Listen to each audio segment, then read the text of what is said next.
Kami bertemu lagi dengan umat-umat Tuhan di kelompok care group Tondano dan umat-umat Tuhan yang ada di negara atau di tempat-tempat yang berbeda di Zoom. Kami mohon Tuhan hadir menuntun kami dengan kuasa Roh Kudus agar kami mengerti pelajaran firman Tuhan. Biarlah Roh Kudus bekerja di hati kami ketika kami semua belajar ayat demi ayat, penjelasan demi penjelasan, sejarah-sejarah yang kami bahas, sehingga kami mengerti apa yang kami pelajari dan kami boleh mengambil keputusan untuk memilih apa yang terbaik dalam hidup kami dan yang benar, seturut kehendak Tuhan. Tuhan berdirilah di depan dan sembunyikan hamba di bawah kaki-Mu, agar apapun yang keluar dari mulut hamba tidak datang dari diri hamba sendiri, tetapi semua datang daripada Tuhan. Berkati semua teknologi yang kami gunakan, internet yang kami pakai. Tidak ada satu kata pun biarlah yang terlewatkan, tetapi firman Tuhan itu masuk di hati dan tanah hati kami yang subur dan berbuah. Di dalam nama Yesus kami berdoa. Amin.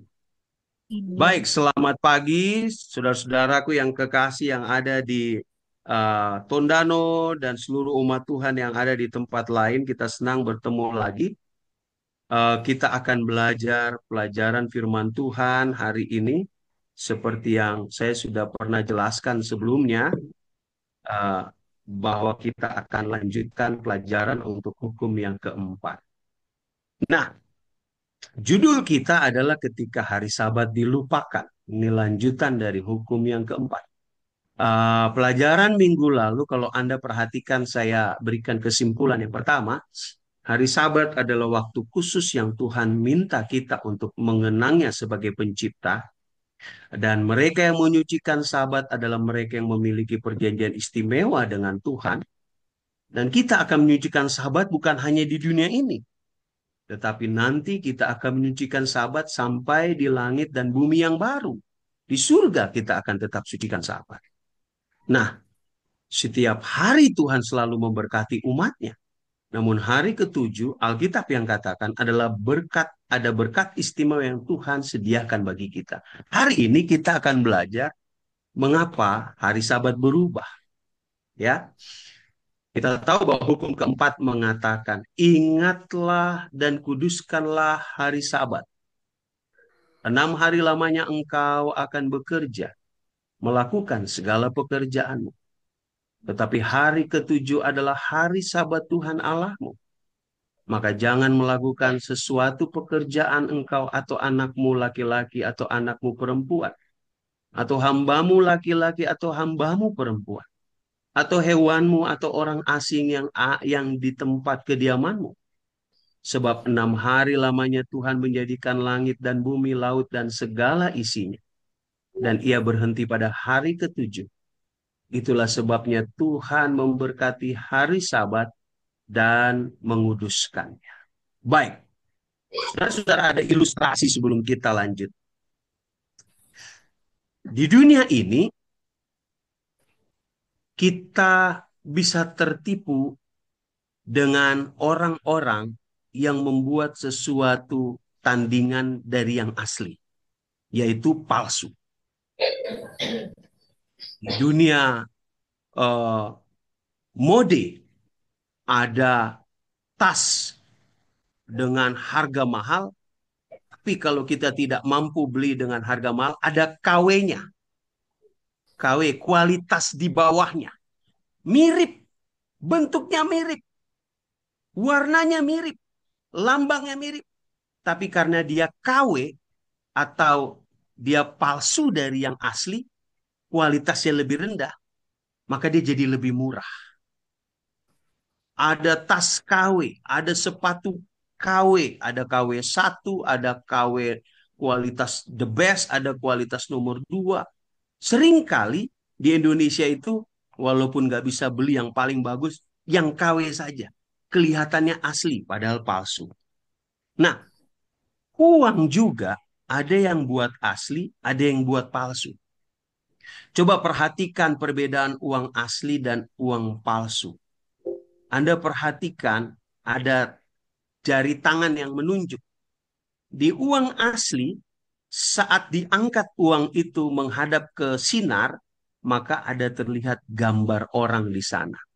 Hologram. Ya, itu disebut dengan hologramnya, atau dia gambarnya tidak nampak secara langsung, tetapi kalau kena sinar baru kelihatan.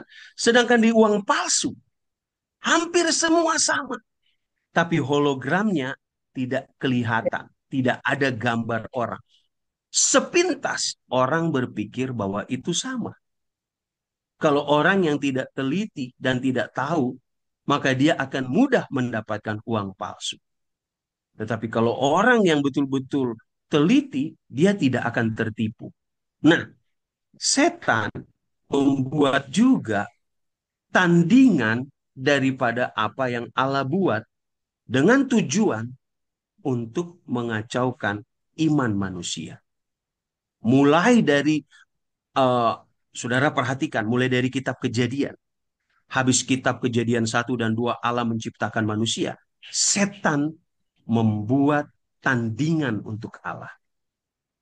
Lihat, Tuhan ciptakan laki-laki dan perempuan. Setan ciptakan LGBTQ tambah plus. Ya, laki-laki bisa jadi perempuan, perempuan bisa jadi laki-laki. Laki-laki bisa operasi berubah jadi perempuan, perempuan bisa operasi berubah jadi laki-laki. Pertanyaannya, apakah Tuhan menciptakan Adam dan Hawa, atau Adam itu setengah perempuan setengah laki-laki? Allah hanya menciptakan dua jenis kelamin, laki-laki dan perempuan. Tapi tahukah Anda, setan tidak suka dengan apa yang Allah buat. Kenapa? Karena yang Tuhan buat ada wajah Allah di sana. Menurut gambar dan rupa Allah, katanya waktu diciptakan. Setan tidak suka. Setan mau tidak ada wajah dan rupa Allah dalam diri manusia. Sehingga apa yang setan buat? Setan buat LGBT. Saya pertama kali datang ke Filipina, hanya ada 2 kamar mandi di bandara udara di Filipina, di Manila. Laki-laki dan, kelihatannya tadi, apakah hilang? Tante, Om? Ada pendeta, pendeta. Sudah ya? Iya, Ada. ini Oke, saya ya ada. lanjutkan lagi ya. Iya. Saya lanjutkan. Sempat hilang ini pendeta punya ini. Ya, Oke. pendeta lagi berbagi Eh, layar. anyway, tadi ini 2 layar pendeta. Ada yang kecil, Oh, ada 2 yang besar. layar ya? Oke, oke, oke. Ya, ini dua. Mungkin dibikin jadi satu. Ah, ya, Ya, bagus. Saya ulangin ya, Tante. Saya ulangin. boleh, boleh. Tapi dari Tondano sudah dapat lihat?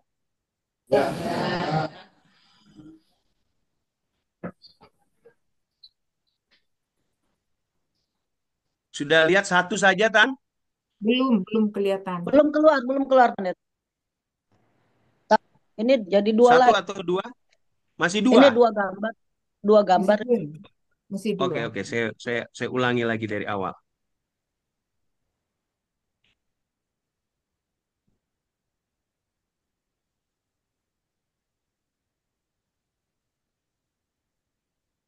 Kan laki-laki dan perempuan. Setan ciptakan LGBT. Setan buat ada laki-laki seperti perempuan, ada perempuan seperti laki-laki. Kenapa? Karena setan tidak mau ada wajah Allah dalam diri manusia. Dulu waktu saya datang pertama kali ke Manila, di bandara itu hanya ada 2 kamar mandi. Kamar mandi khusus laki-laki, kamar mandi khusus perempuan. Sekarang, kalau saya pergi ke bandara, ada 3 kamar mandi.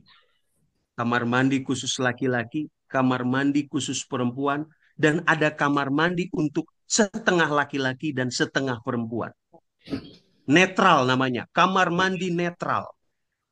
Pertanyaannya, Apakah Tuhan ciptakan manusia ada yang netral? Tidak. Lalu kenapa manusia bisa mau jadi setengah laki-laki, setengah perempuan? Setan berusaha menciptakan sesuatu tandingan untuk mengacaukan iman manusia. Ketika di Taman Eden, Tuhan mempertemukan Hawa dengan Adam. Jangan lupa, Adam dikasih istirahat, lalu dioperasi, diambil tulang rusuknya. Dari tulang rusuknya diciptakanlah Hawa. Lalu Hawa itu dibawa kepada Adam. Berbeda ya. Kalau hewan, laki-laki, jantan dan betina, begitu Allah ciptakan, Allah tidak bawa yang betina kepada jantan kalau hewan. Mereka gunakan insting untuk menikah, untuk kawin. Tapi kalau Adam dan Hawa berbeda. Setelah Hawa diciptakan, Hawa itu dituntun oleh Tuhan bertemu dengan Adam. Siapa yang mempertemukan Adam dan Hawa di Taman Eden? Tuhan. Dan mereka dikuduskan. Tuhan menciptakan pernikahan di Taman Eden. Tetapi apa yang dibuat oleh setan? Setan bikin tandingan. Setan bikin perkawinan sejenis. Laki-laki menikah dengan laki-laki. Perempuan menikah dengan perempuan. Bahkan ada manusia menikah dengan hewan. Kawin dengan hewan. Yang lebih terbaru lagi, ada orang, manusia menikah dengan robot. Itu terjadi saat ini. Pertanyaannya, apa maksud setan melakukan semua itu? Mengacaukan iman manusia. Semua yang Allah ciptakan, setan akan berusaha kacaukan. Ketika Adam dan Hawa jatuh dalam dosa, mereka diusir keluar dari Taman Eden. Tuhan kasih solusi bagaimana supaya orang berdosa bisa diampuni. Itulah bayangan tadi. Kalau kamu berdosa, kamu diampuni. Caranya adalah kamu ambil domba, sembeli, lalu darahnya itu melambangkan kematian Yesus di kayu salib. Itu baru 4.000 tahun kemudian digenapi waktu dari zaman Adam dan Hawa. Tetapi apa yang setan ajarkan kepada Kain? Kain bukan bawa domba. Kain membawa buah terbaik. Buah terbaik. Kelihatannya bagus, kelihatannya itu baik ya. Buah kelas 1 itu dibawa sama Kain untuk jadi korban. Tetapi yang jadi masalah, buah itu tidak mengeluarkan darah ketika dikorbankan. Karena prinsip bayangan di perjanjian lama, kalau Anda mau diampuni harus ada darah tertumpah.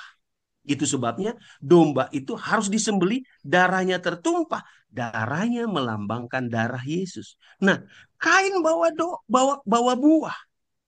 Buah tidak mengeluarkan darah. Dan apa yang terjadi dengan Kain? Persembahannya ditolak sama Tuhan.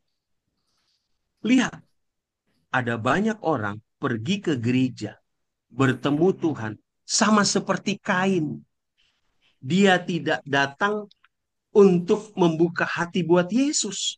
Tetapi dia pergi ke gereja untuk membenarkan dirinya sendiri di hadapan Tuhan.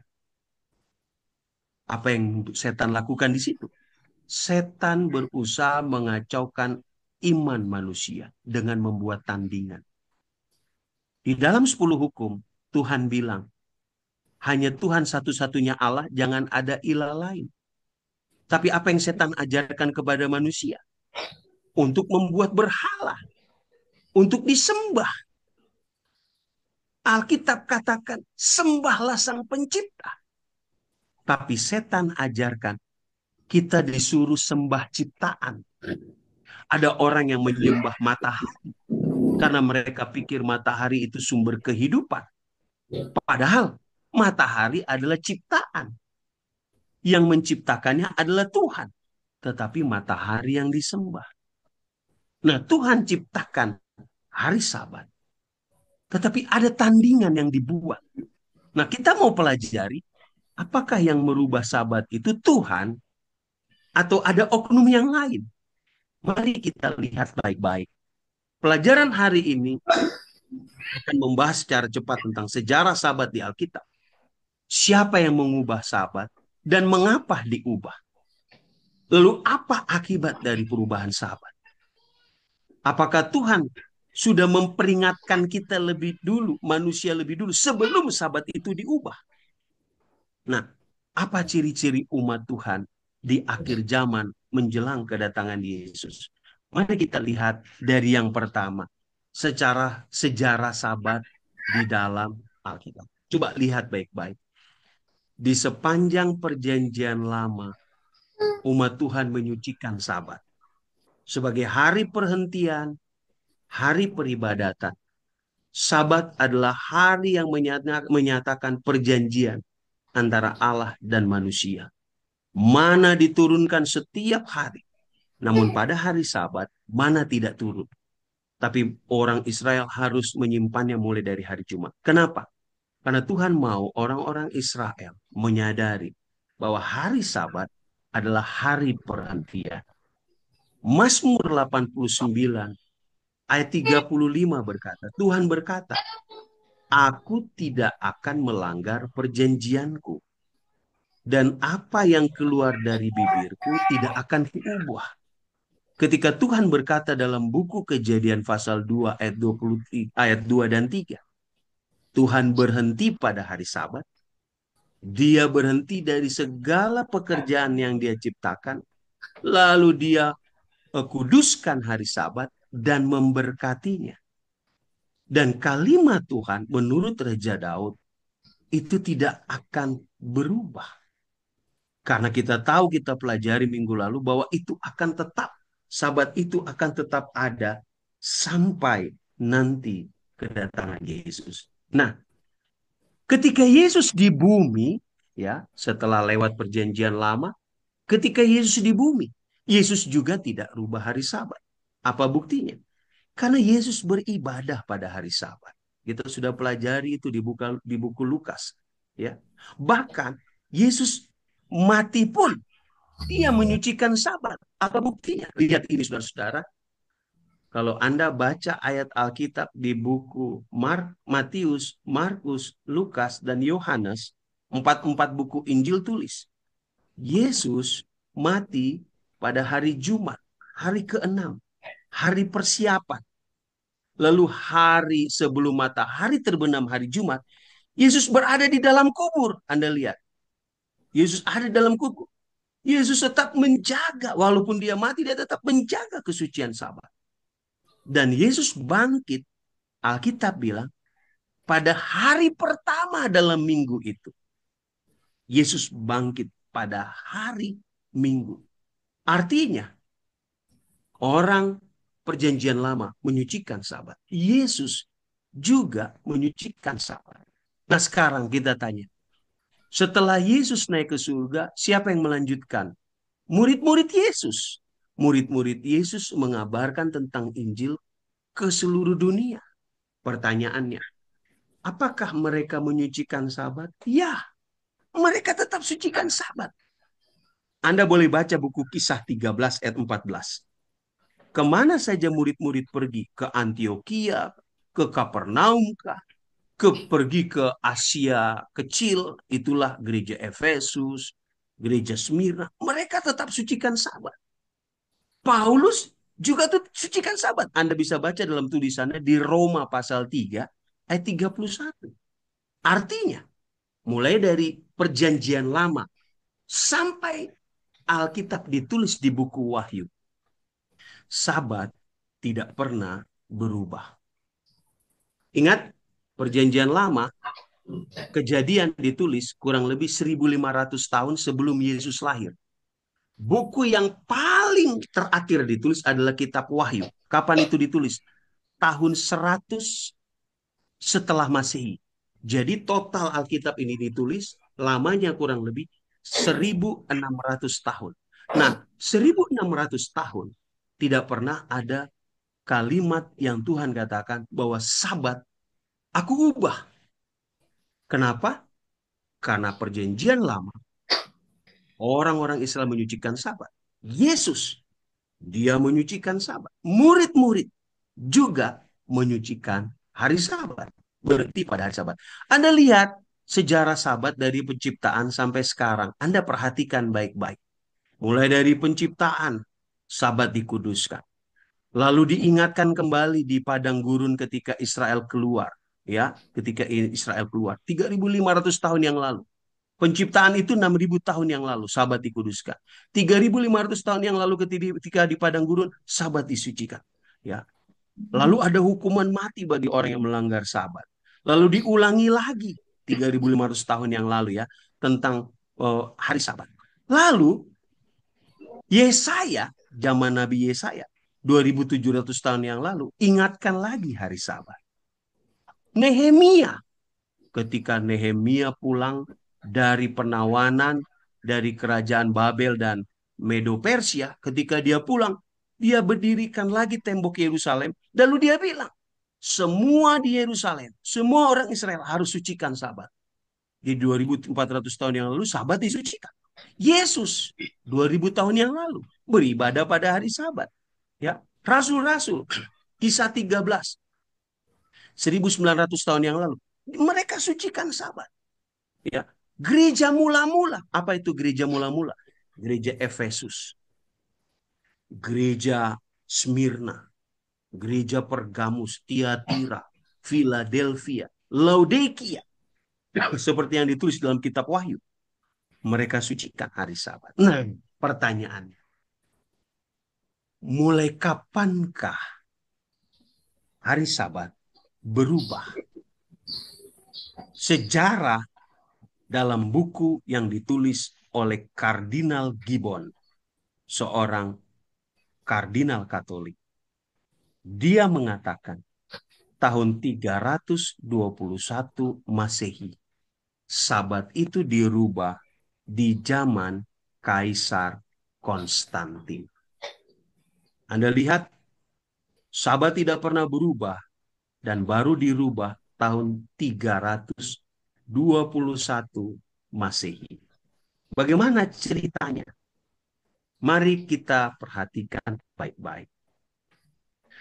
Pada waktu Yesus menyebarkan agama Kristen dan dia naik ke surga, murid-murid melanjutkan pergerakan kekristenan. Ketika kekristenan mulai tersebar ke seluruh penjuru Roma, ajaran Kristen menjadi kebencian bagi beberapa golongan. Ada orang Yahudi benci orang Kristen. Dan pada akhirnya orang Yahudi memfitnah orang-orang Kristen kepada pemerintahan Roma. Lalu apa yang terjadi? Pemerintahan Roma pun benci kepada orang Yahudi.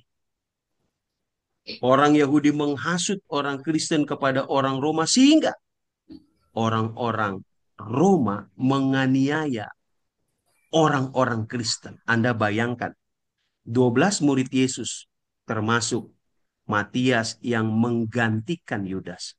Semuanya mati dengan cara mengerikan.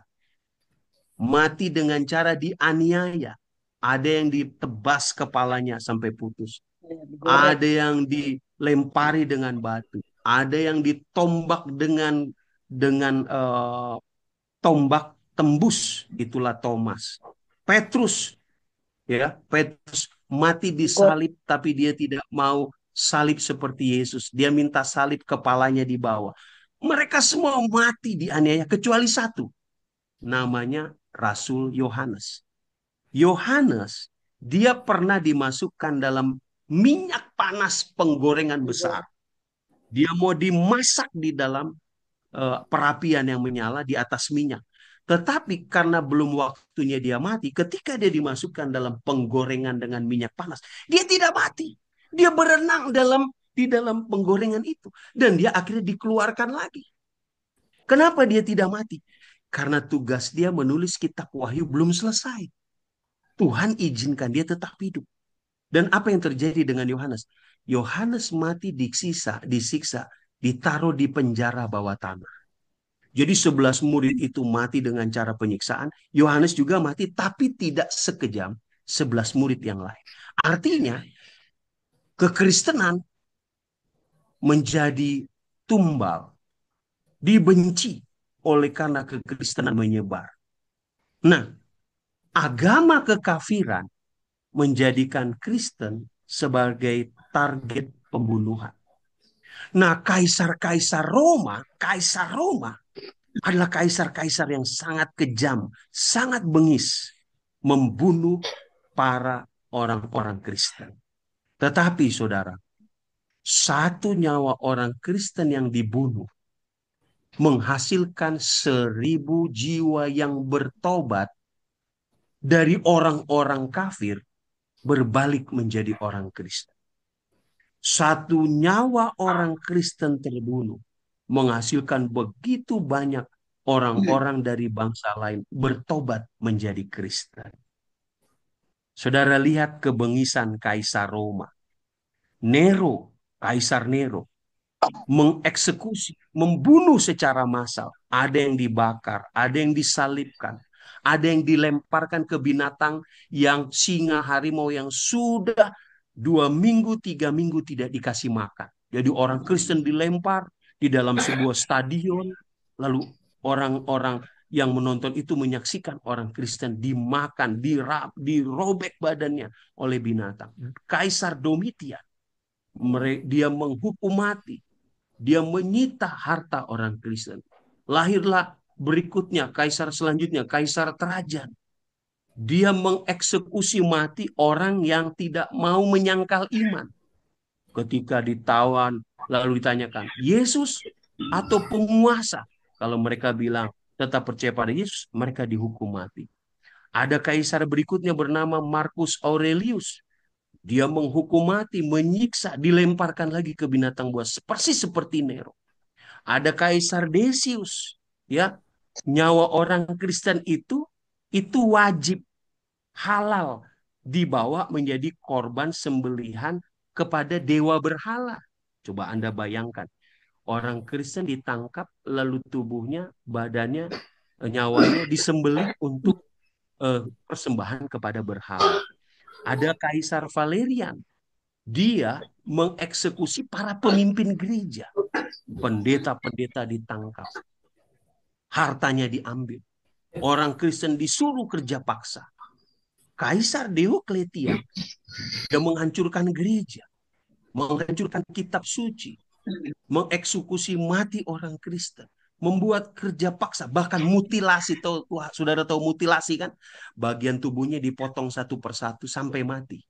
Anda lihat di bawah itu ada nama-nama kaisar yang sangat mengerikan yang menganiaya orang-orang Kristen.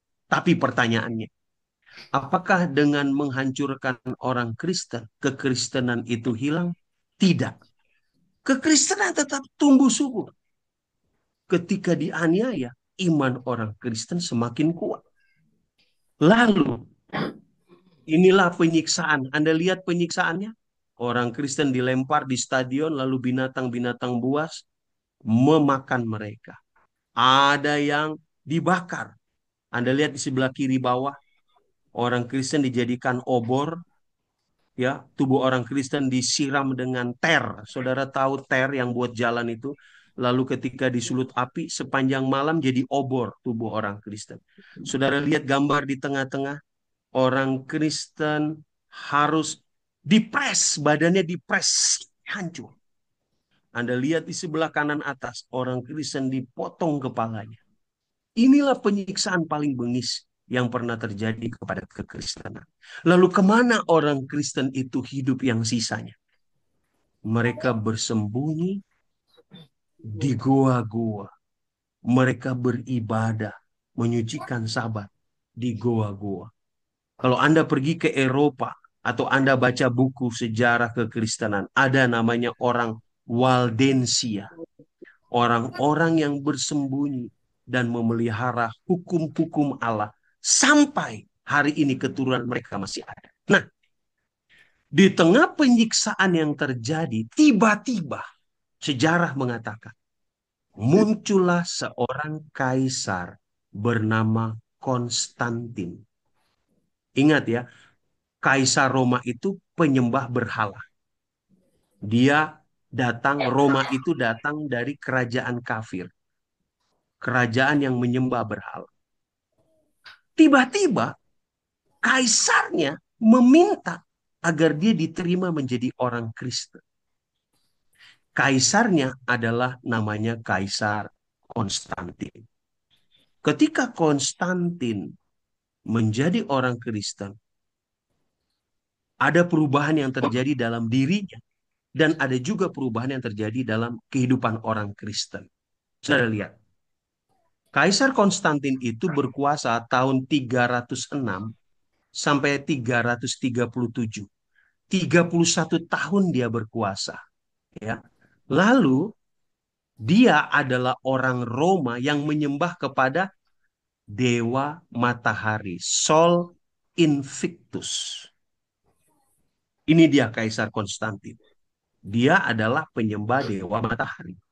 Tahun 312 saat dia sedang dia mengatakan bahwa dia melihat gambar Yesus di langit. Dan gambar Yesus itu menurut dia menuntun dia untuk menjadi Kristen. Ini pengakuan dia kepada sejarawan.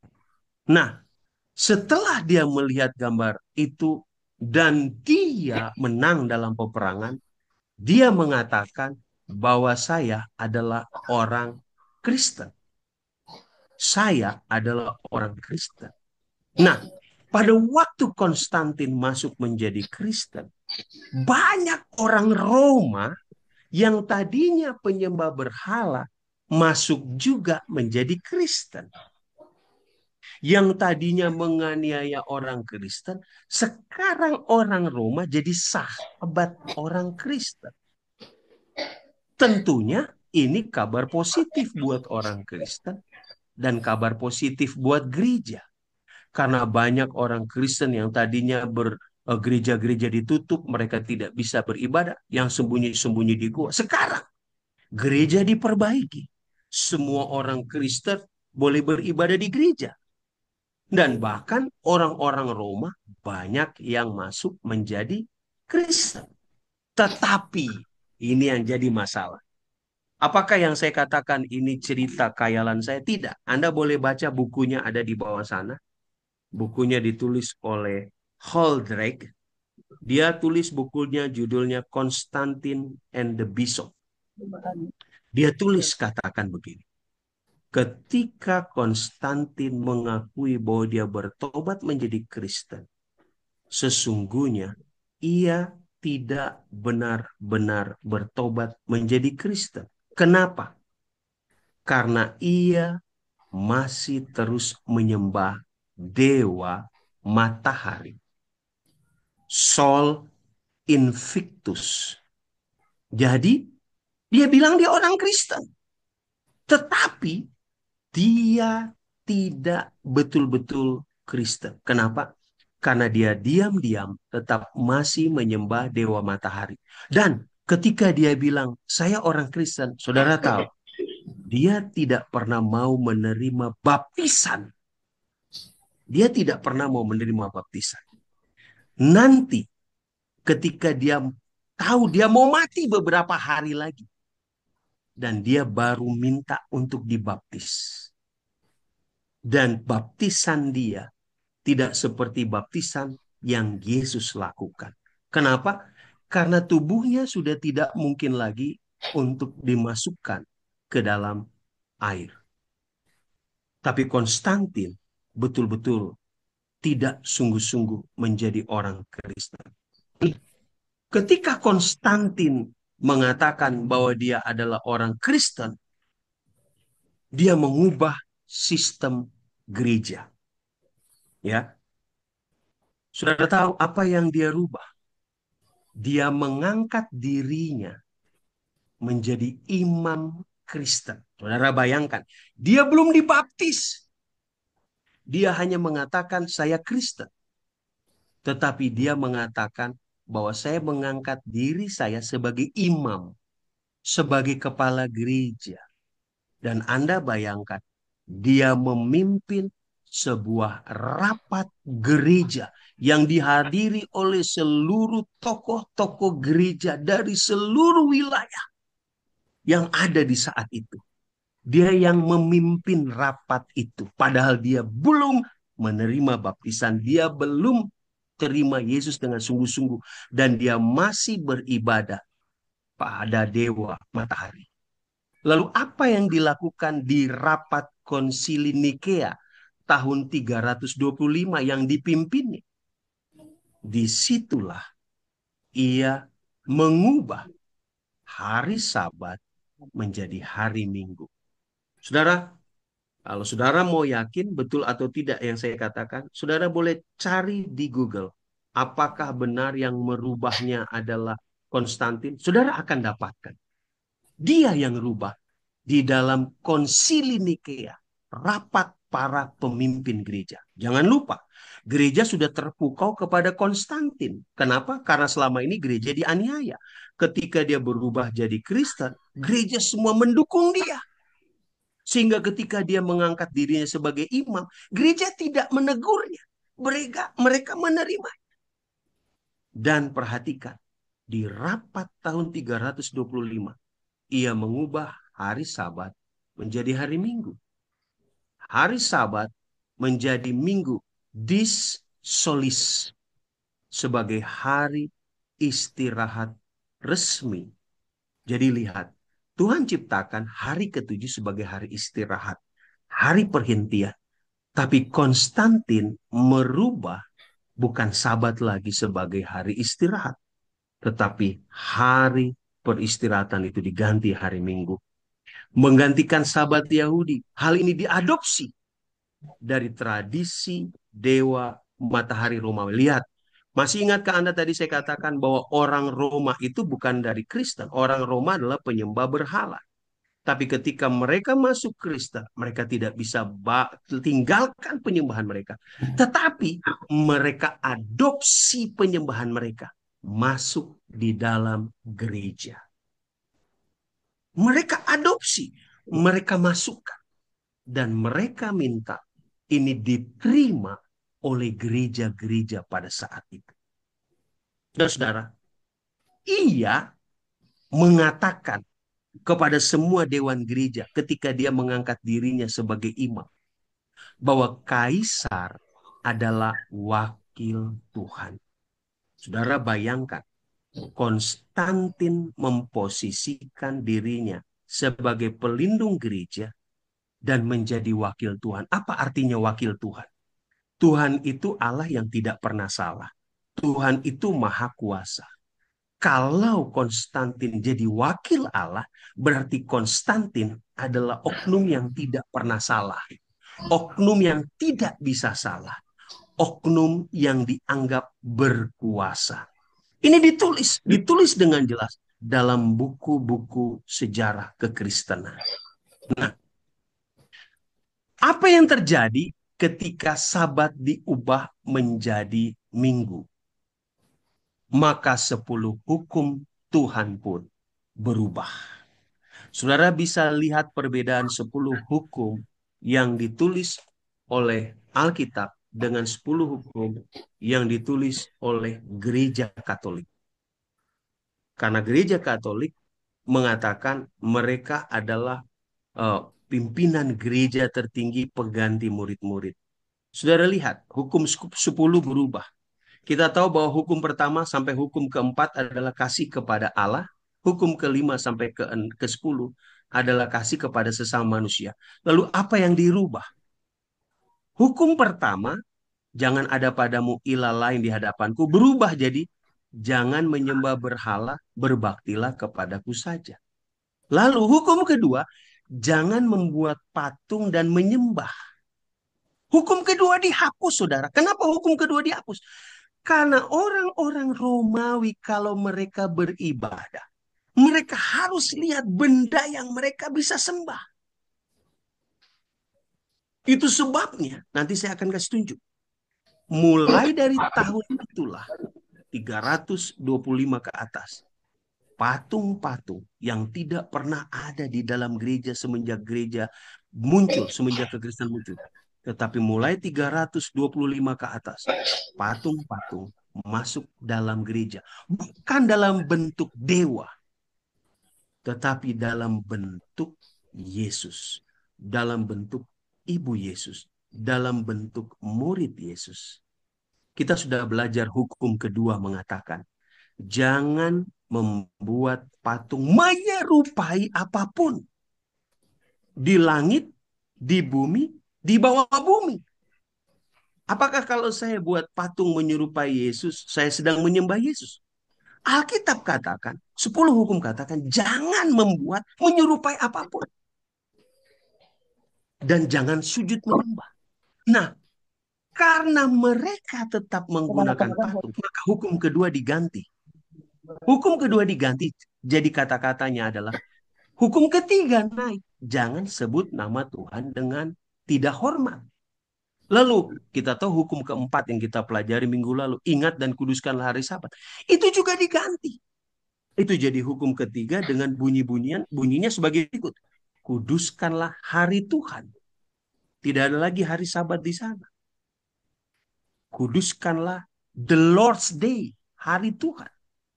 Nah sekarang, kalau hukum kedua dihapus, berarti hukum itu hanya tinggal 9.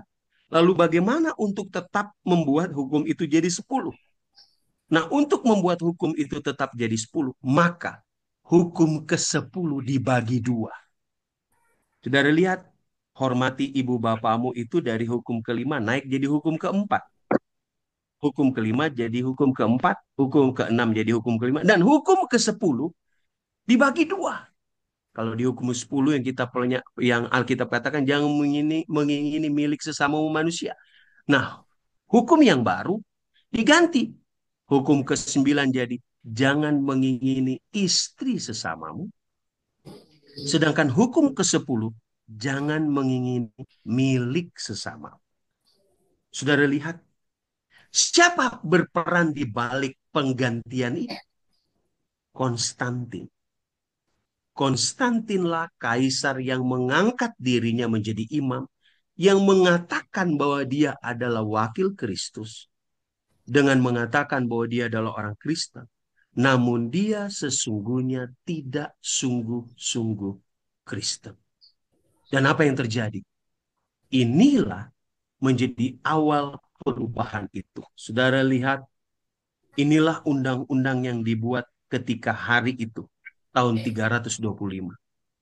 Undang-undang sipil pertama mengenai hari Minggu. Ini undang-undang sipil pertama ya. Tahun 321 sudah keluar. Undang-undang sipil pertama mengenai hari Minggu didekritkan oleh Konstantin pada tanggal 7 Maret 321 Tarikh Masehi. Dengan melihat bahwa hari Minggu itu sangat populer di kalangan pemuja matahari dan juga di kalangan Kristen. Sehingga Konstantin berharap bahwa dengan menjadikan hari Minggu itu sebagai hari libur, ia dapat memastikan dukungan dari konstituensi ini bagi pemerintahannya. Jangan lupa, Konstantin ingin terpilih lagi menjadi kaisar.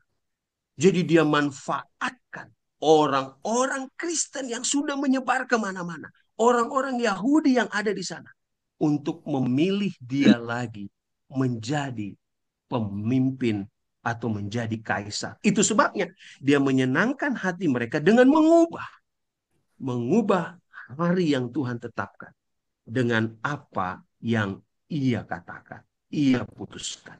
Saudara, perbaktian dari Sabat kepada Minggu sebagai hari berbakti tidaklah muncul perlahan-lahan. Tidak ada bukti Kristen pada hari Minggu di saat itu sebelum abad kedua. Akan tetapi bukti menunjukkan bahwa pada abad pertengahan abad itu, beberapa orang Kristen secara sukarela. Lihat, jadi hari Sabat dirubah menjadi hari Minggu itu bukan dimulai waktu Yesus bangkit. Tidak, karena Alkitab membuktikan semua orang masih sucikan Sabat. Ingat, Yesus mati tahun 30 Masehi. Semua orang masih sucikan Sabat. Lalu kapan orang Kristen berubah? Dari Sabat berubah jadi hari Minggu. Mulai dari abad keempat. Abad keempat artinya tahun 300-an. Jadi mulai pertengahan tahun 300-an, orang Kristen mulai secara sukarela memelihara hari Minggu sebagai hari perhentian, sebagai hari perbaktian, tetapi bukan sebagai hari perhentian. Sebagai hari perbaktian, tetapi bukan sebagai hari perhentian. Nah, Sokrates, kalau Anda pernah dengar Sokrates, seorang filsuf Yunani. Dia tulis dalam bukunya, hampir semua gereja di seluruh dunia memelihara sabat yang kudus setiap minggu, ya, setiap minggu. Artinya setiap hari sabat, hari ketujuh, hampir semua orang Kristen di seluruh dunia menyucikan hari Minggu. Namun orang Kristen yang di Alexandria maupun di Roma dengan alasan tradisi kuno menggantikannya. Mereka berhenti kuduskan sabat dan menguduskan hari pertama. Jadi jelas, sejarah mengatakan pada waktu kekristenan menyebar sampai 300, semua masih hari sabat ibadah. Tapi ketika Konstantin membuat keputusan, maka orang Kristen di Roma, orang Kristen di Alexandria berhenti menyucikan hari sabat. Nah, seorang kardinal Katolik, dia seorang kardinal ya, bernama James Gibbons, tahun 1876 menulis sebuah buku. Nama bukunya The Faith of Our Fathers. Ada di gambar bukunya itu di sebelah. Dia tulis begini, Anda dapat membaca Alkitab mulai dari Kejadian sampai Wahyu. Anda tidak akan menemukan sebuah ayat pun yang menyatakan pengudusan hari Minggu. Justru Alkitab menekankan pemeliharaan hari Sabat atau hari Sabtu sebagai hari yang dipelihara oleh agama Kristen. Lalu Kardinal Katolik James Gibbons mengatakan, tidak ada perubahan Sabat oleh Kristus, dan bahwa perubahan dari Sabtu ke Minggu dilakukan oleh gereja Katolik, bukan berdasarkan otoritas Alkitab. Ini Kardinal Katolik sendiri yang mengatakannya, menuliskannya. Bukan Kristus, bukan Allah yang merubah Sabtu ke Minggu, tetapi gereja, manusia, menggunakan otoritas manusia untuk mengubahnya. Perhatikan baik-baik. Hukum pertama dan hukum kedua, kenapa Allah taruh di sana? Karena kalau kita hapus hukum pertama dan hukum kedua, maka kita kehilangan fondasi monoteisme. Kita percaya kepada satu Tuhan. Dan terbukanya ketika hukum pertama dan kedua dihapus, maka terbuka kesempatan untuk manusia menyembah dewa, menyembah berhala. Saudara bayangkan, orang Kristen di tahun 321, gereja yang ada di saat itu membiarkan Konstantin merubah. Mereka tidak lagi menjadikan Tuhan yang pertama, tetapi biarkan manusia mengubah hukumnya. Dan apa yang terjadi kalau hukum pertama dan hukum kedua dihapus? Manusia jadi penyembah berhala. Yang kedua, rusaknya moral dan kerohanian karena identitas Allah tidak ada lagi dalam diri kita. Saudara lihat, kalau hukum pertama dan hukum kedua dihapus, maka identitas Allah tidak ada lagi di sana. Manusia menjadi penyembah patung. Padahal patung kita tahu punya tangan, punya mata, punya kaki, punya mulut, tapi tidak bisa berbuat apa-apa. Kalau hukum kedua dan hukum pertama dan hukum kedua dihapus, maka kita kehilangan dasar teologianya. Karena di dalam hukum pertama ada pengakuan Allah sebagai satu-satunya Tuhan. Penghapusan hukum pertama akan menghapus kesadaran akan kebutuhan manusia akan Tuhan. Nah sekarang, kalau hukum ketiga, kita sudah belajar hukum ketiga. Kalau hukum ketiga dihapus, apa yang terjadi? Manusia tidak menghormati Tuhan. Karena namanya bisa disamakan dengan benda di dunia ini. Hilangnya kepercayaan di antara sesama manusia karena manusia berjanji, bersumpah, tapi tidak ditepati. Ya, kalau hukum ketiga dihapus. Ya, kalau hukum ketiga dihapus, maka mengurangi iman orang Kristen untuk menjadi aktivitas tanpa kekudusan. Nah sekarang, apa yang terjadi kalau hukum keempat dihapus? Hukum keempat, itu sebabnya Allah tulis kata remember. Allah tidak tulis kata don't atau thou shall not. Allah tidak katakan jangan, tapi Allah gunakan kata remember atau ingatlah. Karena Allah tahu manusia telah melupakannya dan akan melupakannya. Bahkan akan menghilangkannya. Itu sebabnya hukum 10 itu, hukum keempat ditulis dengan kata ingatlah. Artinya kita tidak boleh melupakannya. Apa yang terjadi kalau hukum keempat dihapus? Hukum keempat kalau dihapus, hilang identitas penciptaan. Ketika Konstantin merubah hari Sabat menjadi hari di luar Sabat, maka tanpa sadar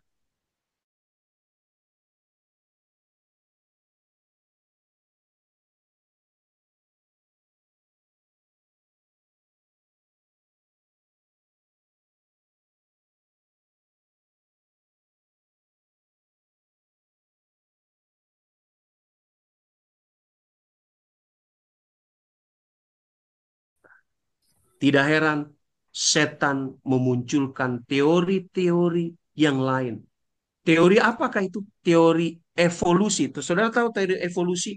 Teori evolusi adalah teori yang mengatakan manusia bukan diciptakan Allah. Manusia itu ada oleh karena debu yang semakin lama semakin besar. Bumi itu ada oleh karena debu yang semakin lama semakin besar menjadi seperti bola dunia. Manusia itu terjadi dari kerak berubah mengalami kesempurnaan, hilang bulu-bulunya di bagian badannya, di bagian tertentu, dan menjadi manusia.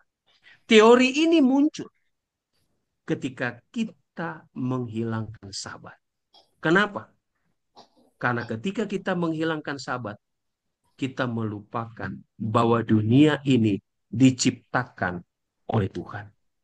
Ketika hukum hari Sabat dihilangkan, maka penyimpangan makna keselamatan akan terjadi. Kita tahu bahwa kita percaya Allah itu pencipta oleh karena kita beriman kepadanya. Ketika Sabat diubah, maka akan terjadi penyimpangan makna keselamatan. Ya, saudara perhatikan baik-baik dalam buku Ibrani 4 ayat 3, 9 sampai 11. Jadi masih tersedia satu hari perhentian. Saudara lihat, Rasul Paulus yang menulis kitab Kolose, dia juga tulis kitab Ibrani. Dia katakan, masih tersedia satu hari perhentian. Hari apakah hari perhentian? Hari ketujuh bagi umat Allah. Lihat, Rasul Paulus adalah penyembah hari Sabat. Dia sucikan hari Sabat. Ayat 10 dia katakan, sebab barang siapa telah masuk ke dalam tempat perhentiannya, ia sendiri telah berhenti dari segala pekerjaannya sama seperti Allah berhenti dari pekerjaannya. Ayat 11. Karena itu, baiklah kita berusaha. Lihat itu Paulus katakan. Baiklah kita berusaha untuk masuk ke dalam perhentian itu. Perhentian apa? Sebagaimana Allah berhenti di hari Sabat. Rasul Paulus katakan, marilah kita tetap berhenti pada hari Sabat. Pertanyaannya, apakah Rasul Paulus hidup setelah Yesus naik ke surga atau sebelum Yesus naik ke surga? Rasul Paulus hidup setelah Yesus naik ke surga. Artinya, Rasul Paulus tidak menjadikan hari pertama karena Yesus bangkit menjadi hari yang dipakai untuk hari perhentian. Hari pertama, hari Minggu karena kebangkitan Yesus bukan hari perhentian menurut Paulus. Tetapi Rasul Paulus tulis dalam buku Ibrani, hari ketujuh sebagai hari perhentian. Ketika hari Sabat dihapuskan, akan terjadi gangguan keseimbangan spiritual jasmani. Ingat saudara-saudara, Tuhan suruh kita sucikan Sabat, bukan hanya Tuhan kasih kita berkat-berkat rohani. Tetapi ketika kita sudah bekerja capek selama 6 hari, Tuhan minta tubuh kita juga harus berhenti pada hari Sabat untuk melakukan kegiatan rutin, pekerjaan mencari nafkah. Tetapi Tuhan suruh kita berhenti hanya untuk meluangkan waktu, untuk merenungkan kebaikan Tuhan dan melakukan perbuatan-perbuatan baik. Nah, pertanyaannya, apakah jauh sebelum Konstantin merubah 10 hukum Tuhan, khususnya hari keempat, Tuhan sudah tahu bahwa hukumnya akan dirubah? Ingat ya, Konstantin ada di tahun 300 Masehi. Pertanyaannya, apakah Tuhan sudah ingatkan bahwa hari Sabat akan dirubah? Iya, Tuhan sudah ingatkan. Kapan itu? Saudara baca 2 Tesalonika 2 yang tulis Rasul Paulus juga. Ya, yang tulis Rasul Paulus. Rasul Paulus bilang, kamu memberi dirimu disesatkan orang dengan cara yang bagaimanapun juga. Sebab sebelum hari itu haruslah datang dulu murtad dan haruslah dinyatakan dulu manusia durhaka yang harus binasa, yaitu lawan yang meninggikan diri di atas segala yang disebut atau yang disembah sebagai Allah. Lihat, Tuhan yang membuat 10 hukum. Hukum pertama mengatakan bahwa dialah yang layak disembah. Hukum kedua, jangan buat bagimu patung. Hukum ketiga, jangan sebut namanya dengan sembarangan. Hukum yang keempat adalah waktu di mana kita menyembahnya.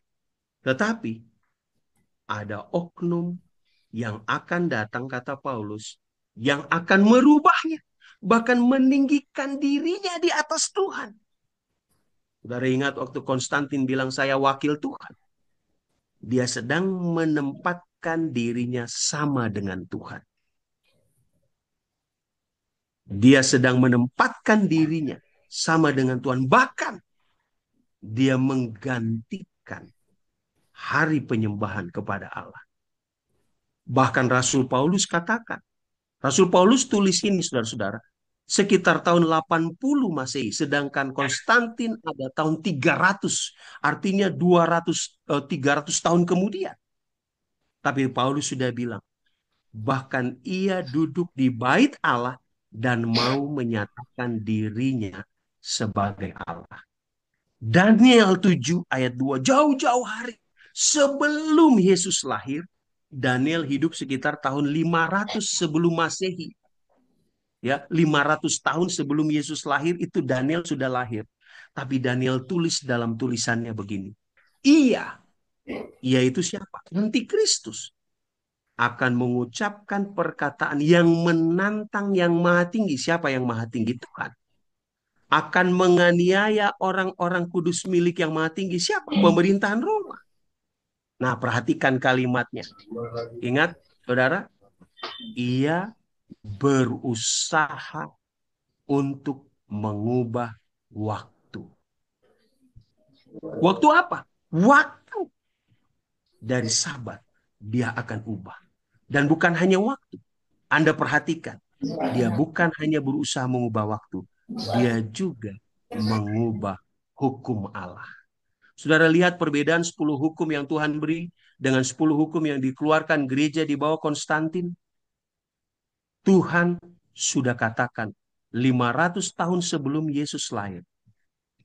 Artinya 2500 tahun sebelum kita hidup saat ini. Tuhan sudah katakan bahwa ada oknum yang akan mengubah waktu Tuhan dan hukum Tuhan untuk diikutinya. Nah, saudara-saudara yang kekasih di dalam Yesus Kristus, perubahan itu telah dinubuatkan. Jadi jauh sebelum itu terjadi, jauh sebelum Konstantin ada, itu sudah dinyatakan oleh Tuhan. Ya, sudah dinyatakan oleh Tuhan. Nah, saudara perhatikan ketika Konstantin merubah hari Sabat, hukum kedua juga dihapus. Coba saudara amati. Sebelum tahun 300, tidak pernah ada patung masuk dalam gereja. Tetapi begitu Konstantin yang sebenarnya tidak betul-betul Kristen, tetapi dia masih menyembah dewa matahari dan masih menyembah patung-patung, maka dia kompromikan.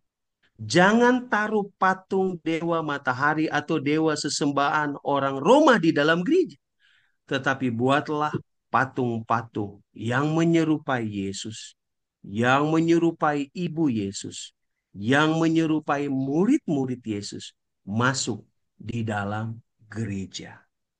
Saudara, ini adalah patung-patung yang saudara bisa lihat ada di gereja Saint Peter Basilica di Vatikan. Ini patung-patung ini dibuat oleh Michelangelo, seorang artis ternama yang hidup di zaman Konstantin. Konstantin memberi dia uang banyak untuk mewujudkan apa yang Konstantin inginkan agar diwujudkan dan dimasukkan di dalam gereja.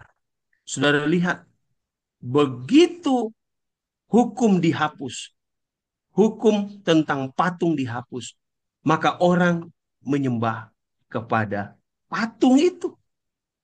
Ada orang berkata begini, apakah berdoa ke patung artinya kita menyembah patung?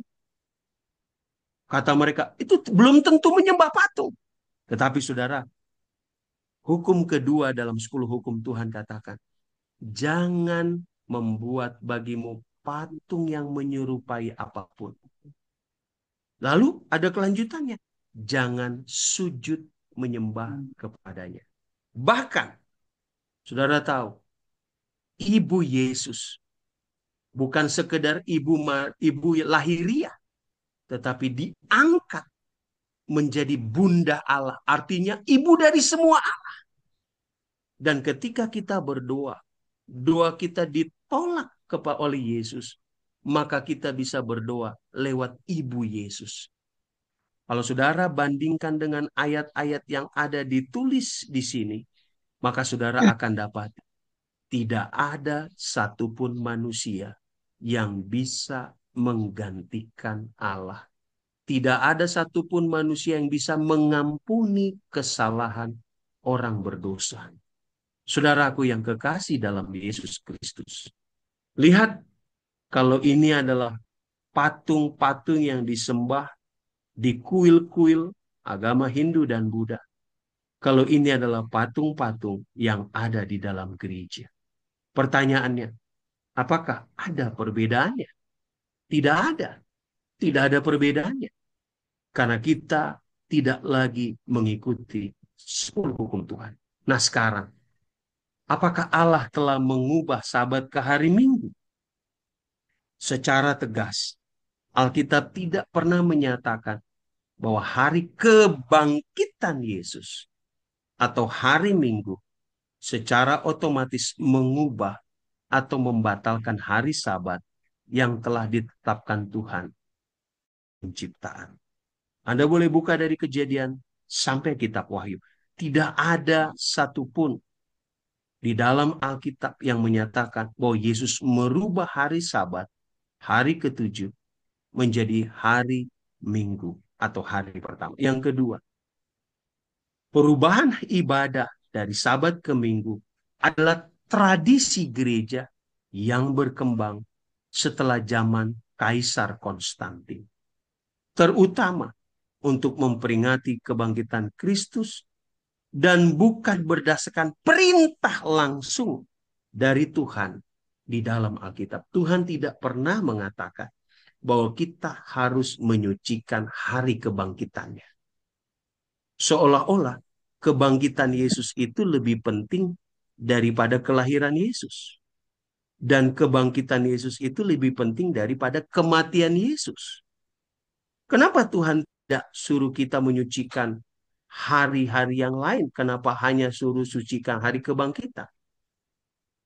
Karena memang Tuhan tidak katakan supaya kita menyucikan hari kelahiran, hari kematian, dan hari kebangkitan. Lalu siapakah yang menyuruh untuk menyucikan itu? Bukan Tuhan. Tetapi itu tradisi gereja yang mulai berlaku ketika Konstantin menjadi raja. Hal terakhir, bagi yang ingin memegang teguh Sabat hari ketujuh, Dasar Alkitabiahnya tetap kuat. Bagi yang beribadah pada hari Minggu, hal itu didasarkan pada tradisi memperingati kebangkitan Kristus. Tetapi itu bukan karena ada perintah Alkitab untuk mengubah Sabat. Ya saudara, boleh saudara ibadah hari Minggu, tetapi Anda harus ingat bahwa itu adalah tradisi untuk memperingati kebangkitan Kristus, tetapi bukan perintah dari Alkitab untuk mengubah hari Sabat. Di dalam Alkitab, menjelang kedatangan Yesus, Tuhan mengatakan ada dua ciri umatnya. Ada dua ciri umatnya. Saudara lihat gambar ini kelihatannya seram. Tapi inilah tulisan kitab Wahyu. Di dalam kitab Wahyu, khususnya Wahyu 12, ada cerita di mana naga. Siapa naga? Naga adalah lambang dari iblis. Di Kejadian pasal 3, dia ular. Dia ular yang menggoda Adam dan Hawa. Lalu karena ular ini tidak pernah mengalami kematian, Yohanes Kekasih melambangkan dia di kitab Wahyu sebagai lambang naga. Naga itu adalah lambang dari iblis. Nah, di dalam kitab Wahyu, naga itu berusaha mengejar perempuan dan anak yang digendongnya. Siapakah perempuan itu? Alkitab selalu mengatakan, gereja adalah mempelai wanita. Gereja adalah perempuan itu. Nah, siapakah bayi itu? Bayi itu adalah Kristus. Adalah orang-orang yang memiliki karakter Yesus. Setan atau naga akan menyerang gereja. Menyerang khususnya kepada siapa? Lihat Wahyu 12 ayat 13 dan ayat 17 berkata, dan ketika naga itu sadar bahwa ia telah dilemparkan di atas bumi, ia memburu perempuan yang melahirkan anak laki-laki itu. Maka marahlah naga itu. Siapa yang marah? Setan atau naga itu. Kepada siapa? Kepada perempuan. Siapakah perempuan? Gereja. Gereja yang bagaimana yang setan marah? Mari kita baca Yohanes Kekasih katakan. Lalu Pendeta, pergi memerangi keturunannya yang menuruti hukum Allah dan memiliki boleh hold dulu, kesaksian. orang di tornado hilang. Kenapa Om?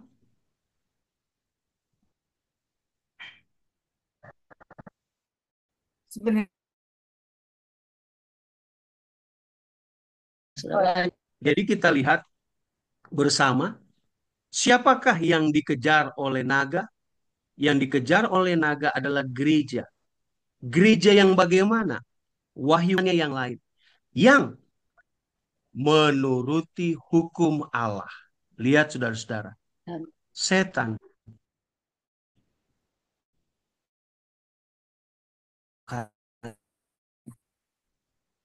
yang menuruti hukum Allah dan yang memiliki kesaksian Yesus. Kesimpulan pelajaran kita hari ini, setan selalu membuat tandingan dan memalsukan apa yang Tuhan buat untuk manusia.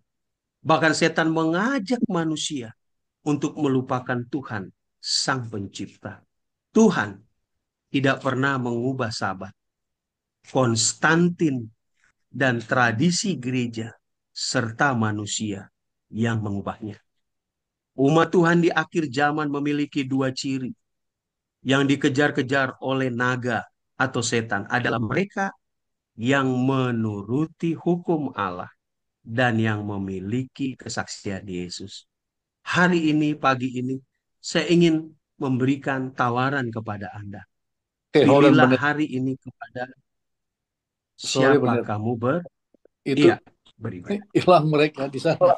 Jadi nak kedengaran mereka di sana mungkin sekitar 5 menit. Mereka coba-coba Oh, ulang-ulang masuk-masuk itu. setan selalu membuat tandingan dan memasukkan apa yang Tuhan buat untuk manusia. Bahkan setan mengajak manusia untuk melupakan Tuhan Sang Pencipta. Jadi saudara-saudara, siapa di balik dari Konstantin yang merubah Sabat menjadi Minggu? Siapa di balik semua itu? Kita percaya bahwa setan selalu berusaha untuk memasukkan pekerjaannya dan mengacaukan akan pekerjaan Tuhan. Tujuan Tuhan adalah agar kita tetap fokus kepada Dia. Karena tujuan Dia akan datang untuk menjemput kita dan membawa balik kita ke surga. Tetapi setan tidak suka. Setan mau tidak ada satu orang pun yang diselamatkan. Itu sebabnya setan selalu memalsukan apa yang Tuhan buat. Tetapi umat Tuhan tidak boleh terhasut dengan apa yang setan kerjakan. Kita tidak boleh melupakan Tuhan, Sang Pencipta kita. Tuhan tidak pernah mengubah Sabat. Saudara, saya sudah katakan dari Kejadian sampai Wahyu. Bahkan kitab Kolose itu pun tidak mengatakan bahwa Sabat diubah.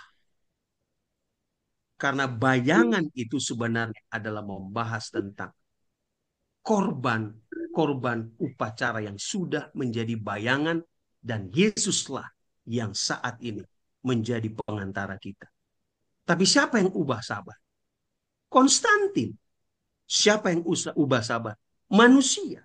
Tradisi gereja saat itu yang dikuasai oleh Konstantin, yang dikuasai oleh orang-orang Roma yang mengaku orang Kristen, tetapi tidak betul-betul Kristen.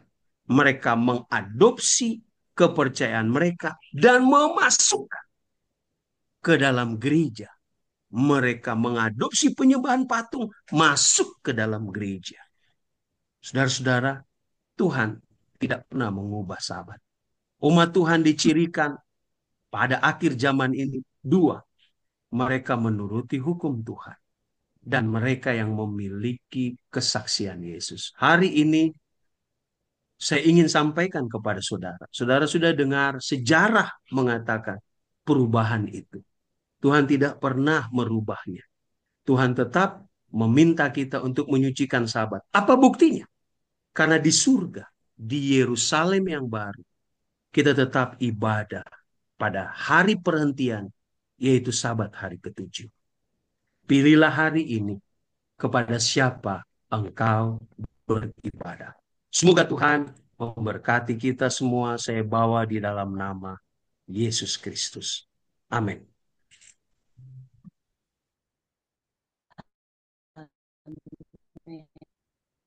Terima kasih yang sudah sampai